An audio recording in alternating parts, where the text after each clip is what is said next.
सवार है। भगवत गीता की साइकोलॉजी। भगवत गीता की साइकोलॉजी पर एक अभूतपूर्व व्याख्या, संपूर्ण 700 श्लोकों के सार समेत। मैं गीता हूं। दीप त्रिवेदी।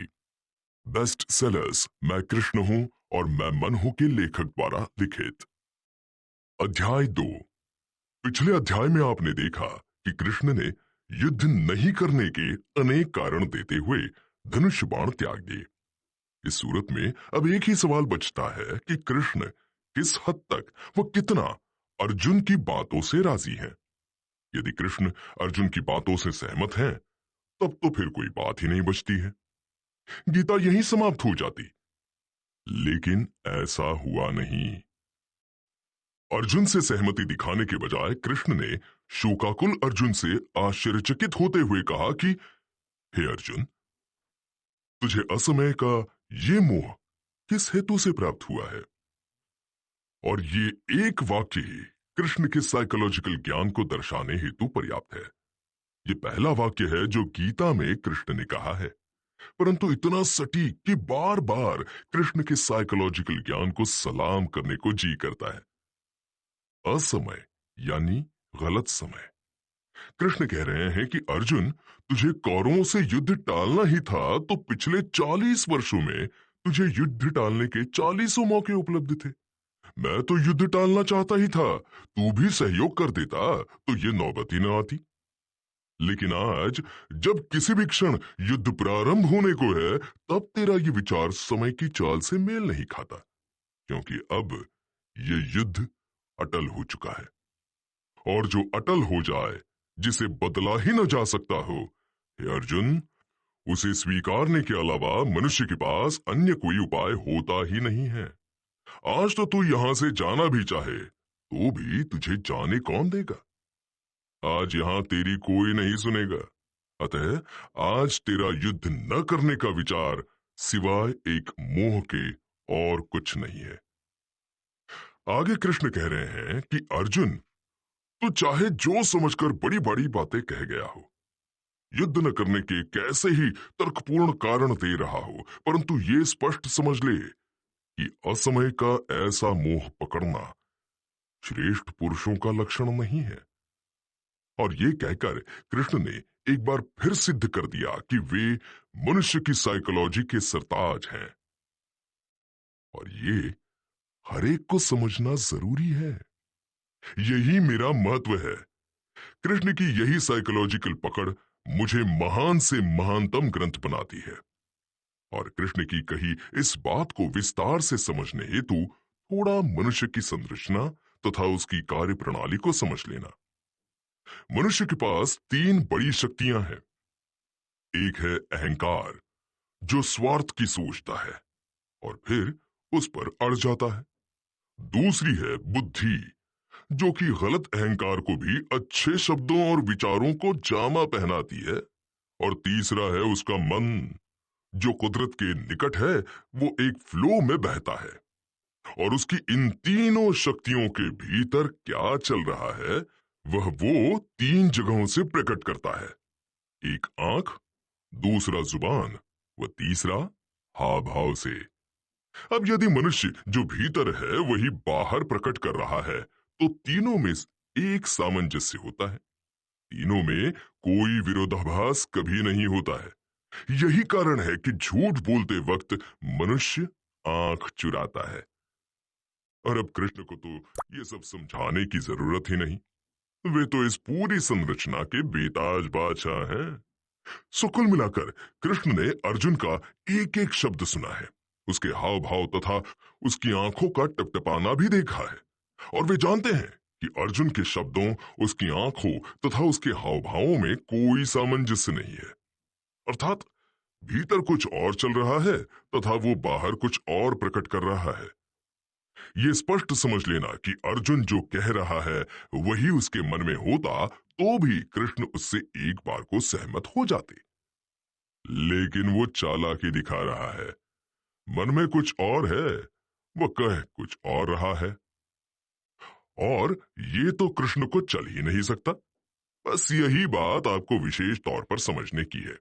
क्योंकि डे टू डे की साइकोलॉजी समझने हेतु मैं वाकई बड़ी उपयोगी हूं। आप लोगों को जीवन में हजारों लोगों से व्यवहार करने होते हैं। अधिकांश लोगों के मन में कुछ होता है और बाहर वे कुछ और प्रकट करते हैं। और आप भी जानते हैं कि महत्व भीतर क्या है उसका है। सो अर्जुन के बाहर क्या है वो तो आपने उसके कहे शब्दों से सुन लिया, लेकिन वास्तव में उसके भीतर क्या है ये समझना ज्यादा जरूरी है। क्योंकि अर्जुन जैसी ऊंची ऊंची बातें तो यहां दिन रात हर कोई करता रहता है, लेकिन उससे साइकोलॉजी समझने वाले प्रभावित नहीं होते हैं। फिर ऐसे में साइकोलॉजी के सरताज कृष्ण के प्रभावित होने का तो सवाल ही नहीं उठता है। सो अब सीधे ये समझ लेते हैं कि कृष्ण अर्जुन की प्रभावी बातों तथा सटीक तर्कों से प्रभावित क्यों नहीं हुए। और ये सब समझने हेतु साइकोलॉजी का गहरा ज्ञान आवश्यक है। हालांकि इसके बजाय ये कहूं तो ज्यादा सही होगा कि साइकोलॉजी का कोई भी ज्ञान पाने हेतु मुझे समझना जरूरी है। क्योंकि दूसरा कोई ग्रंथ ही नहीं है जिसमें मनुष्य की साइकोलॉजी को इतनी गहराई से पकड़ा गया हो। मेरा जन्म हुए 5000 वर्ष से ऊपर बीत चुके हैं। मैंने इन 5000 वर्षों में मनुष्य को बहुत प्रगति करते देखा है, परंतु साइकोलॉजी के क्षेत्र में वो आज भी उतने ही अंधकार में है जितना कि वो मेरे जन्म के वक्त था। जबकि सत्य यह है कि मनुष्य जीवन सिवाय एक साइकोलॉजी के और कुछ नहीं है। जिन्होंने साइकोलॉजिकल गहराई छुई उन्होंने ही सुख व सफलता से भरा जीवन गुजारा। और सच कहूं तो इस लिहाज से आप मुझे सुख और सफलता दिलवाने वाला एक महाकाव्य भी कह सकते हैं। और इस महाकाव्य को समझने हेतु जरूरी है कि मैं आपसे आज की वैज्ञानिक भाषा में ही बात करूं। इसलिए मैं जब जरूरत पड़ेगी तब समझाने हेतु आज उपयोग में आने वाले शब्दों तथा आज के प्रचलित सिद्धांतों का सहारा लूंगी। खैर, आगे की बात समझने हेतु पहले थोड़ा प्रकृति की रचना को समझें। साइकोलॉजी के चंद प्रमुख सिद्धांतों को समझे। निश्चित ही अर्जुन के भीतर कुछ परिवर्तन हुआ है और अर्जुन अपने तरीके से उसके भीतर के परिवर्तन को बाहर प्रकट भी कर रहा है। यह तो सामान्य घटना हुई। महत्वपूर्ण है इसके पीछे कार्य कर रहे साइकोलॉजी के सिद्धांत को समझना, क्योंकि साइकोलॉजी का ही इस प्रकृति पर राज है।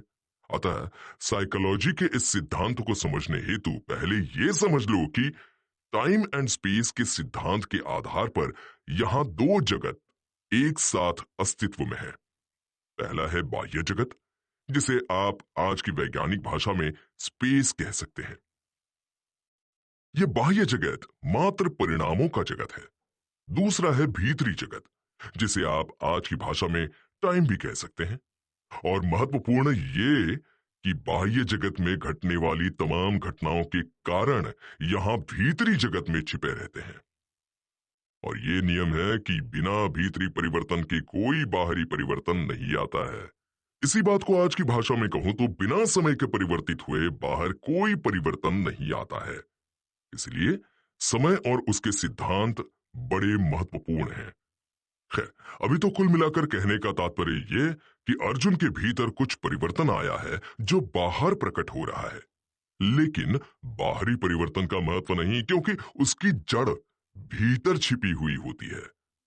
और आगे की कोई भी बात समझने हेतु उसमें क्या भीतरी परिवर्तन आया है और वो क्यों आया है ये समझना जरूरी है। बस उसी के लिए साइकोलॉजी का ज्ञान चाहिए, जो मैं यानी आपकी अपनी भगवत गीता देने का प्रयास कर रही हूं। खैर, यहां एक बात और समझ लेना कि मनुष्य के लिए कुदरत में कोई अलग से नियम नहीं बने हुए हैं। प्रकृति के नियम इतने प्रगाढ़ हैं कि वे एक छोटे से कण से लेकर पूरे के पूरे मनुष्य जीवन तक पर बराबरी पे लागू हैं।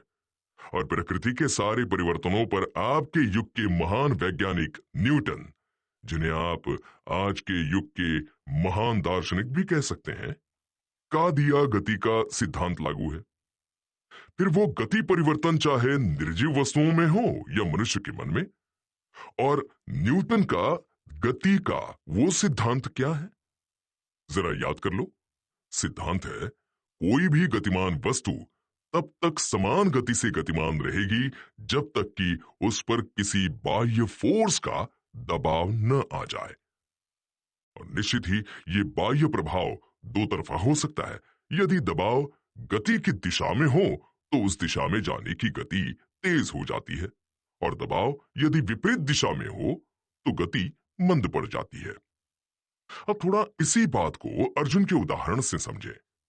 पिछले 40 के करीब वर्षों से अर्जुन कौरवों को अपना शत्रु मानता आ रहा है। उनके प्रति अर्जुन की शत्रुता में समय के साथ वृद्धि ही हुई है। अभी क्षण भर पहले भी उसने पूरे जोश में कृष्ण को कहा था कि मेरा रथ दोनों सेनाओं के बीच में खड़ा करो। मैं दुर्बुद्धि दुर्योधन का साथ देने वालों को देखना चाहता हूं। मुझे जिनसे युद्ध करना है उनकी शक्ति का ठीक ठीक अवलोकन करना चाहता हूं।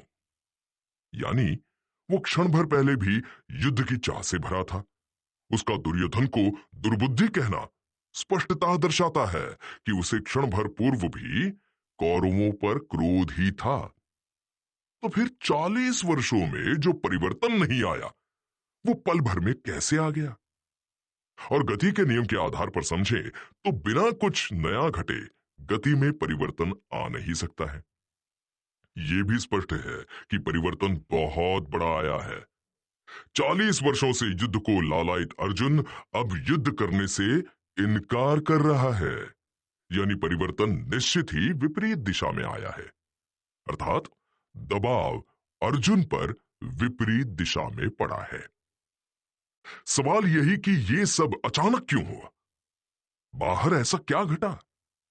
बाहर ऐसा तो कौन सा दबाव आया जिसने 40 वर्षों की एक तरफा गति को विपरीत दिशा दे दी?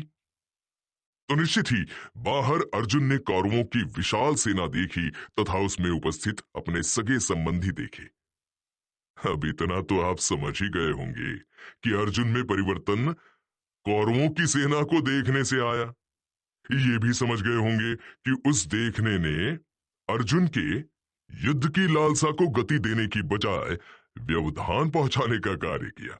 और मैं आपसे ये तो कह ही चुका हूं कि जगत त्रिगुणी माया से घिरा हुआ है, सो कोई परिवर्तन भी इस त्रिगुणी माया से बाकात नहीं है। अर्जुन के भीतर परिवर्तन तो आया, परंतु इस परिवर्तन के कारणों में 3 संभावनाएं छिपी हुई हैं। पहली ये कि अर्जुन अहिंसा को उपलब्ध हो गया हो, उसे जान माल की हानि करके कुछ पाना योग्य नहीं लग रहा हो। दूसरी संभावना यह कि उसे कौरवों पर प्रेम उमड़ पड़ा हो। वो सोच रहा हो कि राज्य मैं भोगूं या कौरव, हैं तो दोनों भाई भाई ही, ऐसे में राज्य हेतु भाइयों से क्यों झगड़ना। और तीसरी संभावना यह है कि वो कौरवों की विशाल सेना को देखकर डर गया हो। और सबसे महत्वपूर्ण यही समझना है कि इन तीनों में से कौन से कारण से अर्जुन में इतना बड़ा परिवर्तन आया। ऐसा क्या हुआ कि युद्ध को लालायित अर्जुन युद्ध से इनकार कर रहा है? और ये कारण पहचानने में कृष्ण के तो मात खाने का सवाल ही नहीं उठता है। यदि अर्जुन अहिंसा को उपलब्ध हुआ होता तो गीता यही समाप्त हो जाती। कृष्ण तुरंत कह देते कि तू ठीक कह रहा है, चला जा यहां से। यदि कौरवों के प्रति प्रेम उमड़ा होता तो शायद कृष्ण पांडवों तथा कौरवों की तात्कालिक किसी मीटिंग का प्रबंध करने की संभावना खोजते। हालांकि वो असंभव था, क्योंकि पहले तो पांडवों को अपने आपस में ही फैसला करना पड़े ऐसा था। यह भी तय ही था कि इसमें चलना उन सबकी पत्नी द्रौपदी की ही थी, और द्रौपदी को तो दुर्योधन व दुशासन के खून से कम कुछ भी स्वीकार्य नहीं था। वहीं युद्ध रोकने हेतु कौरवों को भी राजी करना जरूरी था। वहां भी दुर्योधन के पहाड़ जैसे अहंकार के राजी होने की कोई संभावना नहीं थी। और सबसे बड़ी बात यह कि इन सबके लिए अब समय ही कहां था। किसी भी समय युद्ध का बिगुल बच सकता था। फिर भी यदि वाकई अर्जुन का भ्रातृ प्रेम जागा होता तो कृष्ण एक अंतिम कोशिश अवश्य करते। हालांकि कुछ मात्रा में निश्चित ही अर्जुन का भातृ प्रेम जागा भी था, लेकिन इस वक्त कृष्ण के पास उसके उस भातृ प्रेम को हवा देने का समय ही कहां था। उनके पास तो अर्जुन के इस भातृ प्रेम की अनदेखी करने के अलावा दूसरा कोई ऑप्शन ही नहीं था। क्योंकि सबसे बड़ी बात तो यह थी कि जागे भातृ प्रेम से कहीं ज्यादा तो कौरवों की विशाल सेना तथा उसमें कर्ण, भीष्म व द्रोण जैसे धनुर्धारियों को देखकर अर्जुन डर गया था। परंतु चूंकि वो बुद्धिमान था, सो एक तरफ तो वो अपने डर को शब्दों द्वारा अहिंसा की ऊंची ऊंची बातों से छिपाने की कोशिश कर रहा था, तो दूसरी तरफ वो अपने भीतर जागे भय को कौरव प्रेम का जामा पहनाने की कोशिश कर रहा था। यानी कौरवों के प्रति उसे जो सहानुभूति जागी थी, उसे कई गुना बढ़ा चढ़ाकर दर्शाने में लगा हुआ था। अब अपनी इस कोशिश से वो दुनिया के किसी भी व्यक्ति को भ्रमित कर सकता था, परंतु साइकोलॉजी के सरताज कृष्ण को नहीं। अब अर्जुन कैसे अपने भाई को अहिंसा तथा कौरव प्रेम का जामा पहना रहा है वो समझो, और उस हेतु अर्जुन का कहा एक एक शब्द ध्यान से पढ़ो। मैंने पहले ही कहा कि सत्य छिपाया ही नहीं जा सकता है। मनुष्य कोशिश तो करता है, परंतु वो आंख, शब्द व हाव भाव से प्रकट हो ही जाता है। सवाल सिर्फ साइकोलॉजिकल ज्ञान का ही है। खैर, हम तो अब सीधे अर्जुन के कहे शब्दों की एनालिसिस करते हैं, और वो कौरवों की सेना देखकर कहता है कि स्वजन समुदाय को देखकर अंग शिथिल हुए जा रहे हैं, मुख सूखा जा रहा है तथा शरीर में कंप उत्पन्न हो रहा है। अब स्वजन समुदाय को देखकर भी कहीं अंग शिथिल होते हैं, मुख सूखता है, शरीर में कंप होता है? ये सब तो सिर्फ ताकतवर शत्रु को देखकर ही होता है। स्पष्टतः उसके आंख, शब्द व हाव भाव में कोई सामंजस्य नहीं बैठ रहा है। वो कह तो स्वजन समुदाय रहा है, परंतु भीतर उसके मन में अब भी कौरवों के प्रति शत्रुता ही भरी पड़ी है। यूं भी पिछले चंद क्षणों में कौरवों ने ऐसा कुछ नया किया भी नहीं था कि अर्जुन को उनके प्रति प्रेम उमड़ जाए। और मैं पहले ही कह चुकी हूं कि बिना कुछ नया घटे भीतर परिवर्तन नहीं आ सकता है। खैर, फिर इसी श्रृंखला में वो आगे कह रहा है कि त्वचा जल रही है, धनुष हाथ से गिर रहा है, मन भ्रमित हो रहा है तथा अब तो ठीक से खड़ा तक नहीं रह पा रहा हूं। कहने की जरूरत नहीं कि ये सब भयभीत मनुष्य के लक्षण हैं। आश्चर्य ये कि इसी अर्जुन ने करीब 1 वर्ष पूर्व विराट की सेना के साथ मिलकर द्रोण, भीष्म व कर्ण को मार खदेड़ा था। लेकिन अर्जुन एक अच्छा योद्धा है। वो जानता है कि उस समय परिस्थितियां भिन्न थी। उस समय दुर्योधन एक छोटी सी सेना लेकर अर्जुन को खोजने निकला था, और चूंकि सेना एक लंबा सफर तय कर पहुंची थी, अतः थकी हुई भी थी। साथ ही उन्हें अर्जुन से अकेले भिड़ने की उम्मीद थी। ऐसे में अर्जुन के साथ मत्स्यराज की विशाल सेना का होना उनके लिए पूरी तरह से अप्रत्याशित था। और युद्ध में अप्रत्याशित का क्या महत्व है, ये समझाने की कोई आवश्यकता नहीं। जीवन के किसी भी युद्ध का सबसे बड़ा हथियार ही अप्रत्याशित होता है। हालांकि अर्जुन द्वारा उनको मार खदेड़ने का एक और कारण था। कौरव युद्ध तो कर रहे थे, परंतु उस समय वे इस बाबत भी तय नहीं थे कि सामने लड़ने वाला योद्धा अर्जुन ही है। उन्होंने पूरा युद्ध इसी असमंजस में लड़ा था कि ये अर्जुन है भी या नहीं। क्योंकि पांडव अज्ञातवास भोग रहे थे, सो वे अपने स्वाभाविक स्वरूप में नहीं थे। और इन सब कारणों को मिलाकर अर्जुन जैसे वैचारिक योद्धा को आज रत्ती भर भ्रम नहीं है कि उस युद्ध को जीतने और आज के युद्ध को जीतने में बड़ा फर्क है। उसे कौरवों की सेना देखकर लग गया है कि ये युद्ध जीतना मुश्किल है, और यही बात वो पूरी कोशिश के बाद भी छिपा नहीं पा रहा है। वो आगे के वाक्य में ही कह रहा है कि हे कृष्ण, मैं तो लक्षणों को भी विपरीत ही देख रहा हूं। कौरवों की इस विशाल सेना को देखकर कुछ भी अच्छा नहीं लग रहा है। हालांकि वो तुरंत बात संभालते हुए कहता है, और फिर कृष्ण, स्वजन समुदाय को मारकर मैं कल्याण भी नहीं देख रहा हूं। यानी एक तरफ हार की संभावना नजर आ रही है, और दूसरी तरफ जीतने पर भी स्वजन समुदाय को मारने का गम सता रहा है। सच कहूं कृष्ण, तो मैं न तो राज्य चाहता हूं और ना विजय ही। गुरुजन, ताऊ, चाचों को मारने का क्या फायदा? मुझे तो तीनों लोक मिले तो भी मैं ये करना नहीं चाहता, तो पृथ्वी के लिए तो कहना ही क्या। अर्जुन भूल रहा है कि युद्ध जीतने पर ना तो कोई उसे तीनों लोक दे रहा है और ना पृथ्वी ही। युद्ध सिर्फ हस्तिनापुर के सिंहासन तक ही सीमित है। और यह समझ लेना कि हर कोई हारने पर या हारने की संभावना खड़ी होने पर सीधे क्या लेकर आए थे, क्या लेकर जाएंगे पर ही उतर आता है। दो चार थपेड़े खाने पर ही सब माया है नजर आने लगता है। परंतु ये शमशान वैराग्य है, मन की वास्तविकता नहीं। और अर्जुन के मन की वास्तविकता यह है कि एक तरफ वो डरा हुआ है तथा दूसरी तरफ स्वजन समुदाय से लड़कर उसे कोई बड़ा लाभ भी नजर नहीं आ रहा है। खैर, अर्जुन की बात यहीं समाप्त नहीं होती। फिर तो वो कृष्ण को प्रभावित करने की तथा उन्हें भ्रमित करने की हद ही लांघ जाता है। आगे वो शास्त्रों का सहारा लेकर कहता है कि शास्त्र भी भाई बंधुओं को मारने की इजाजत नहीं देते हैं। हे कृष्ण, ये लोग तो अज्ञानी हैं, परंतु शास्त्रों के ज्ञाता हम दोनों ये सब जानते हुए भी महापाप करने को तैयार हो गए। ये आश्चर्य है। यानी उल्टा वो कृष्ण को ज्ञान दे रहा है, कह रहा है कि देखो कृष्ण,